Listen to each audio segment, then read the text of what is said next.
ছাত্রলীগের ছেলে, আওয়ামী লীগের ওই দোসররাই এখনো মাদক ব্যবসার সাথে জড়িত।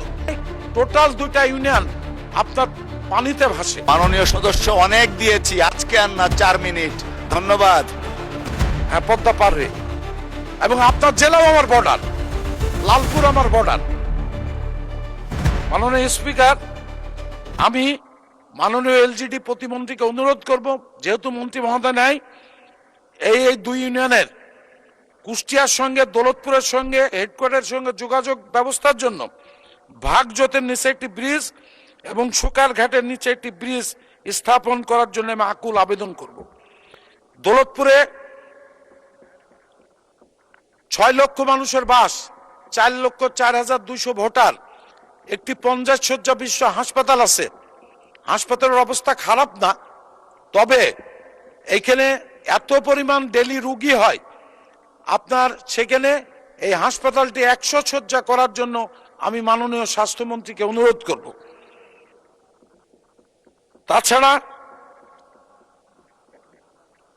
আমার যে বললাম 42 কিলোমিটার বর্ডার, মুর্শিদাবাদ জেলার জলঙ্গি, নদিয়া জেলার করিমপুর, এই 2টা ইন্ডিয়ান বর্ডার, এখান দিয়ে প্রচুর মাদক আসে। কিন্তু বিজেপির সংখ্যা তো কম, বিজেপির ক্যাম্প কম, বিজেপি মাঝে সাঝে প্রচুর মাদক ধরে। আমি মাননীয় স্বরাষ্ট্রমন্ত্রীকে অনুরোধ করব এখানে বিজেপি ক্যাম্প বাড়িয়ে দেওয়ার জন্য এবং বিজেপির সংখ্যা বাড়িয়ে দেওয়ার জন্য। কারণ সত্যি কথা যেটা, 8 কিলোর ভিতরে নাকি পুলিশ কাজ করতে পারে না, এটা পুলিশ বলে, তবে পুলিশ ইচ্ছা করলে সব পারে। আমার দৃঢ় বিশ্বাস, পুলিশ যদি মনে করে আইন শৃঙ্খলা এবং এই মাদক ব্যবসা বন্ধ করতে, পুলিশ পারে। মাননীয় আমাদের এসপি মহোদয় অত্যন্ত সৎ। মাননীয় সদস্য আধা মিনিট ব্যয় করেছেন টাইম চাইতে, সেই আধা মিনিট আর 1 মিনিট, 1.5 মিনিট বাড়ানো হলো, 1.5 মিনিট। ধন্যবাদ। 2 মিনিট। মাননীয় স্পিকার, আগেই বলেছি আমি আপনার কাছে কৃতজ্ঞ।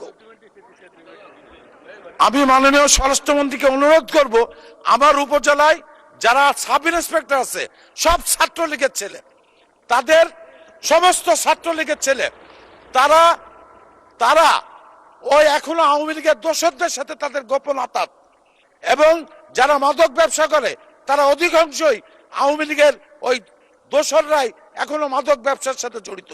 তাই এই ছাত্রলীগের সন্ত্রাসীদের অতি সত্বর আমার উপজেলা থানার থেকে প্রত্যাহার করার জন্য আমি আকুল আবেদন জানাচ্ছি মাননীয় স্বরাষ্ট্রমন্ত্রীকে।